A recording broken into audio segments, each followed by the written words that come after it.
हमारी आपकी नज़र में त्योहार क्या है? जवाब होगा अपनों से मिलने का बहाना, खुश होने का जरिया, ईश्वर की भक्ति या फिर रिश्ते मजबूत करने का मौका। पर भला जानवरों के लिए त्योहारों का क्या महत्व हो सकता है? सिवाय इसके कि उन्हें त्योहार के दिन आप सूखी रोटी की जगह पूरी खिला देते होंगे। दिल दरिया हुआ तो उसमें मिठाई के कुछ टुकड़े भी रख देते हैं। बस, पर नेपाल इससे अलग है। यहाँ इंसानों के जज्बातों की जितनी कद्र है, उतना ही ख्याल अपने जानवरों का भी है। खासतौर पर कुत्तों का। जिन कुत्तों को हम चाहे जब दुत्कार के भगा देते हैं, उनकी नेपाल में मौज है। उनके लिए यहाँ खास तौर पर तिहार पर्व मनाया जाता है। 5 दिन चलने वाला यह उत्सव नेपाल की सांस्कृतिक विरासत का महत्वपूर्ण हिस्सा है। यही वो मौका है जब कुत्तों की चांदी हो जाती है। वे इन 5 दिनों में होली, दिवाली जैसा हर सुख पा लेते हैं। तो चलिए आपको भी परिचित करवाते हैं कुत्तों के इकलौते त्योहार तिहार पर्व से।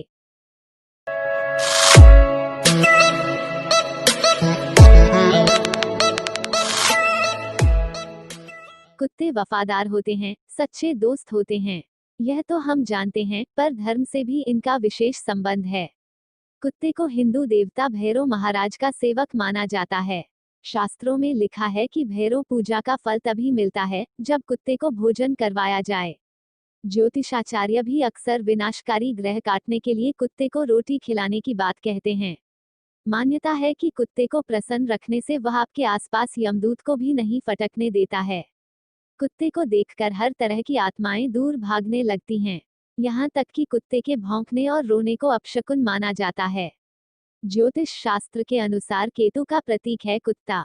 तो यदि केतु की महादशा चल रही है तो कुत्ते को अच्छा भोजन कराने की सलाह दी जाती है। यह बात और है कि कुछ जगहों पर इसे अपशकुन से जोड़कर भी देखा जाता है। जैसे इस्लाम धर्म में कुत्ता पालना अच्छा नहीं माना जाता। सहीह मुस्लिम हदीस नंबर 2106 के अनुसार जिस घर में कुत्ते होते हैं वहां फरिश्ते नहीं आते। रामायण के साथ एक किंवदंती का जिक्र किया जाता है। यह कथा श्रीराम के राजतिलक के बाद की है।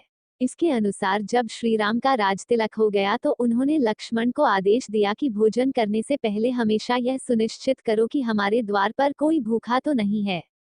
लक्ष्मण रोजाना ऐसा ही करते।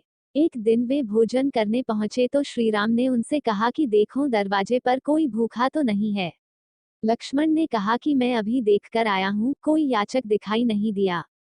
हाँ, एक कुत्ता जरूर रो रहा है। उन्होंने कुत्ते को बुलाकर उसकी तकलीफ का कारण पूछा। तब कुत्ते ने बताया कि एक ब्राह्मण ने मुझे डंडा मारा है। श्रीराम जान गए कि कुत्ते के साथ अन्याय हुआ है। उन्होंने उसी से पूछा तो अब सजा के तौर पर तुम क्या चाहते हो? कुत्ते ने जवाब दिया कि उस ब्राह्मण को मठाधीश बना दीजिए, क्योंकि एक वक्त में मैं भी मठाधीश था और कई योनियों के बाद अब कुत्ते की योनि में आया हूँ। वह भी एक दिन कुत्ते की योनि में पहुंचेगा और उसे भी तकलीफ का एहसास होगा।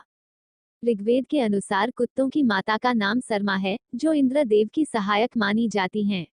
सरमा ने ही लोगों को यह भी सिखाया था कि गाय का दूध कैसे प्राप्त करें ताकि इंसानियत को बचाया जा सके।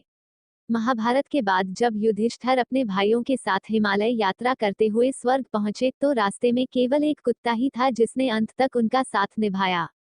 हालांकि इसी कहानी में आगे कहा जाता है कि इंद्र ने युधिष्ठिर को तो स्वर्ग लोक में आने दिया पर कुत्ते के आने पर आपत्ति जताई। दोनों के बीच तर्क हुआ, तब कुत्ता अपने असली रूप में आया। वह रूप यमराज का था। दरअसल वे युधिष्ठिर के धर्म की परीक्षा ले रहे थे। इसी कथा को आधार मानकर हिंदू धर्म में कुत्ते को यम का सूचक कहा जाता है। माना जाता है कि किसी की मृत्यु के पूर्व ही कुत्ते को उसका एहसास हो जाता है।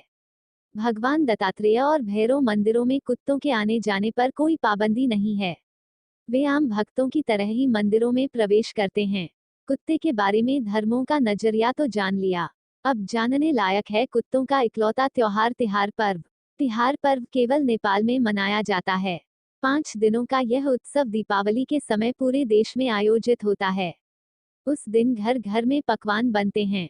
गली के कुत्ते मेहमान बनकर पहुंचते हैं, जहां उन्हें नहलाया जाता है, रंग गुलाल लगाते हैं, फूलों की होली खेली जाती है। इसके बाद उनकी पूजा होती है, आरती उतारी जाती है और फिर व्यंजनों का भोग लगाया जाता है। तिहार के दौरान कुत्ते के अलावा गाय, कौवे आदि की भी पूजा की जाती है। कुत्ते की पूजा को कुकुर तिहार कहा जाता है। यानी पूरे 5 दिन नेपाल देश के सारे कुत्ते भरपेट भोजन करते हैं। इन दिनों में इस बात का विशेष ध्यान रखा जाता है कि कोई कुत्तों का अपमान न करें। वैसे यहाँ की संस्कृति में कुत्तों का अपमान वर्जित है, पर ये 5 दिन खास होते हैं।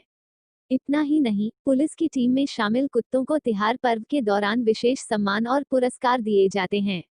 इसे नेपाल देश का दूसरा सबसे बड़ा त्योहार माना जाता है। भारत में कुत्तों का पौराणिक महत्व होने के बाद भी शायद उन्हें यह सम्मान हासिल नहीं है, जितना कि नेपाल में। तिहार पर्व को मनाने के पीछे कोई विशेष वाकया नहीं है, परंतु जिस तरह से भारत में हिंदू धर्म का महत्व है, वैसे ही नेपाल में भी। वहाँ भी कुत्ते को ईश्वर का दूत माना जाता है। यही मानकर उन पर प्रेम लुटाया जाता है। नेपाल से कुछ ही दूरी पर चीन है, जो हर साल एक उत्सव मनाता है, जिसमें हजारों की तादाद में कुत्तों की हत्या कर दी जाती है। इस उत्सव को यूलिन डॉग ईटिंग फेस्टिवल के नाम से पूरी दुनिया में जाना जाता है। यह एक तरह का डॉग ईटिंग फेस्टिवल है। इस दौरान खासतौर पर कुत्तों का मांस खाया जाता है। उसके पकवान बनाए जाते हैं।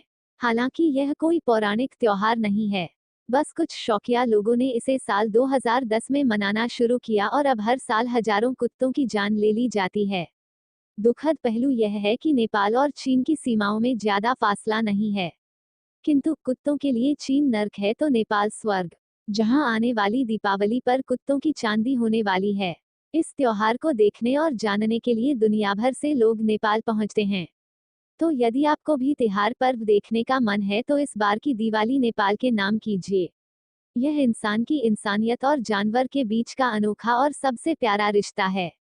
यह जानकारी आपको कैसी लगी हमें कमेंट सेक्शन में जरूर बताएं और इस वीडियो को लाइक करना ना भूलें। अभी तक हमारे चैनल को सब्सक्राइब नहीं किया है तो चैनल को सब्सक्राइब कर ले ताकि ऐसे ही जानकारी आपके लिए हम लेकर आते रहे। तो मिलते हैं नेक्स्ट वीडियो में, तब तक के लिए सपोर्ट करते रहिए आपके अपने चैनल यादव जी को।